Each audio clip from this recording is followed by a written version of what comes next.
जय जगन्नाथ समस्त को स्वागत करुच्ची आम YouTube channel mission government job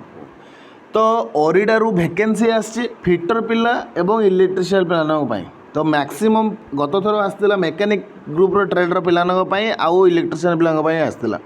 किंतु एथर खुशी खबर मुझे जनवाई चाहिए समस्त आईटीआई पिला ये फिटर आउ इलेक्ट्रिशियन पिला समस्त माने फिटर आउ इलेक्ट्रिशियन पिलानी ओके तो ओरिडा जमीक जानते एटा गोटे माने department of energy department Etah Odisha government row Etah ओरिडा vacancy आछि बट एथर वैकेंसी आछि टे प्रोसेस रे से अलग नहीं आछि माने टर्म एंड कंडीशन ओके तो मुझे जनवाई चाहिए ये फिटर ये ITI in electrician and fitter trade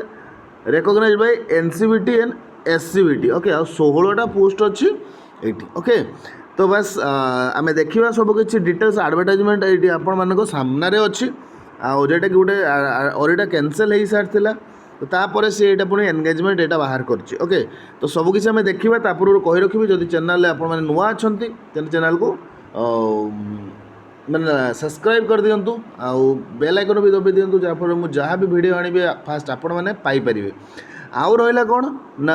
channel को शेयर करूँ लाइक कर दिंतु ओके समस्त बारे वीडियो पहुँचवा दरकार आपण मानकर गोटे शेयर मोर बहुत बड़ उत्साह बढ़ाइब ओके तो चलो देखिए पोस्ट तो अच्छी वैकेंसी तो आसला बट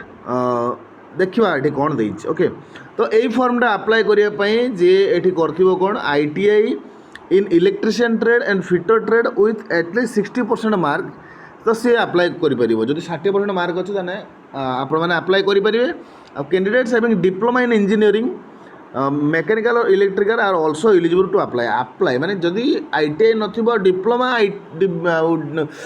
भी थिबो डिप्लोमा इलेक्ट्रिकल बा मेकानिकल थिबो ताने से माने भी अप्लाई करि पारिबे कैंडिडेट मस्ट नॉट तो बयस केते मागिछि ना 21 वर्ष रु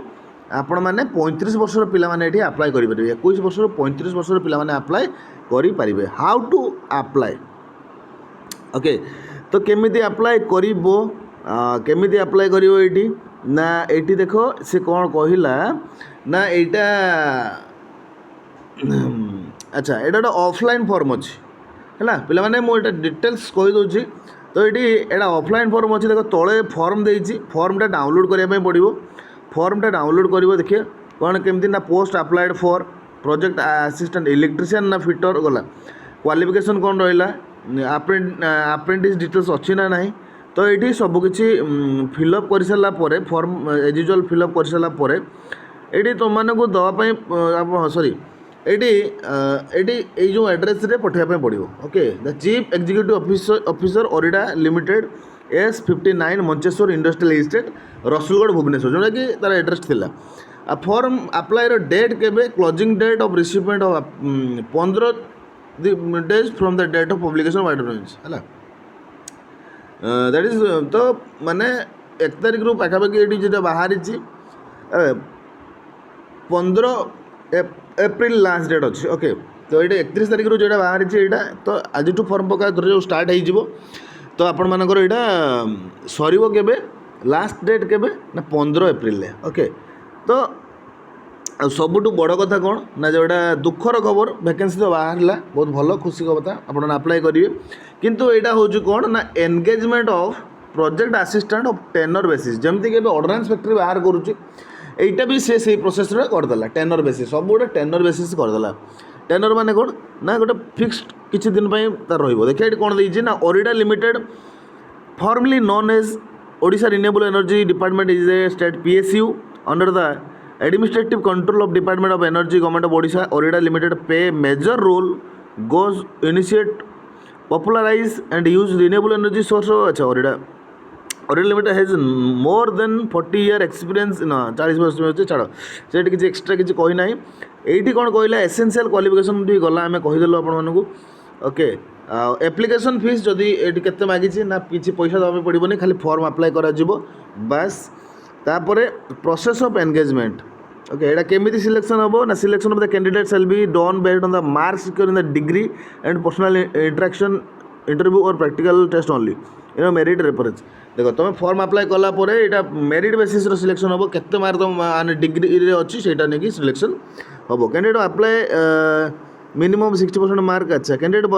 account verification code personal interview अच्छा कट ऑफ परसेंटेज कॉलिंग तो एमती सब अच्छे सिलेक्शन प्रोसीजर विषय में गोटे भल भिडटे आपंपाई पुणी नहीं आसबि ओके प्रोसेस ऑफ एंगेजमेंट तो भिड लंग हो तो बस ये इनफॉरमेशन ड्यूटी और रेस्पॉन्सिबिलिटी कौन कौन अच्छी रेमुनेशन केते कौन मिल ये 25,000 फास्ट मिल during the contract period project cell भी मंथली सैलरी हूँ 25,000 टका मिल ओके तापर से सब जहाँ बड़े जनरल कंडीशंस कौन अच्छी एगोटे भिडियो मुझे नहीं आसबि जदि आपने एपर्यंत मो भिडियो देखुं आपन गोटे रहीटा केमी कौन सिलेक्शन प्रोसीजर रहा कौन कौन सब रेमुनेशन मिल ता वीडियो दरकार गोटे मतलब निश्चित भाव में कमेंट निहाती करेंगे ओके कमेंट ओके तो बस ये इनफॉरमेशन आशा करुँची बहुत माने आपण मान मन भी किसी खुशी आसुव कि वैकेंसी आसला आम ये चाकरी कर तो पोस्ट अच्छी मात्र 16टा ये फिटर इलेक्ट्रीशियन आईटीआई पे अप्लाई करेंगे जो डिप्लोमा थे भी अप्लाई करेंगे ये 16 जगह जब पाखापाखि 100 कि 200 पोस्ट था टे बेटर हो पारता है तो पोस्टर नेम हूँ कौन प्रोजेक्ट असिस्टेंट ओके बस ये information thank you for watching the video stay happy bye bye.